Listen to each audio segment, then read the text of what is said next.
হে আমি জয়। আমার ভিডিওতে হবে আজ ফুল এনজয়। আপনারাও রোজ রোজ হচ্ছেন তো বোরিং শুনতে শুনতে আমার ডিউটির কাহিনী। আজ শোনাবো আপনাদেরকে দীঘার ভ্রমণের কাহিনী। শুনতে থাকুন, দেখতে থাকুন জয়ের খবরের বাণী।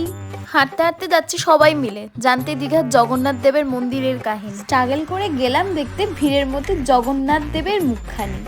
একটু যে দেখবো মন ভরে মুখখানি, সে তো হচ্ছে শুধু ভিড়েরই ঠেলাঠেলি। দুপা এগিয়ে দেখি উমা কি সুন্দর মুখখানি, কাকুগুলো দিচ্ছে ভীষণ তাড়াখানি, তাই বেরিয়ে এলাম তাড়াতাড়ি। আর এই যে আমার পার্টনার, আমার আছে একখানা বন্ধু মাইরি, যাকে নিয়ে দেওয়া যায় দূর দূরান্তে পারি। আপনাদেরও আছে এমন বন্ধুখানি? তারপর তো হয়ে গেল এক আজব কাহিনী। সেই দেখে পড়লো আমাদের মাথায় হাত খানিক। সমুদ্র দেখে আমাদের মন হয়ে উঠলো উদ্বেগ ভারী, তাই দিলাম সমুদ্রের দিকে পারি। সমুদ্রের জল ছুঁয়ে গেল আমাদের পা খানি। ইস, এইভাবে যদি ছুঁয়েই চলে যেত, খারাপ সময়, খারাপ স্মৃতি, খারাপ পরিস্থিতি, কি ভালো হতো না মাইরি। যাই হোক, সবাই মিলে বলো জয় জগন্নাথ দেবের জয়।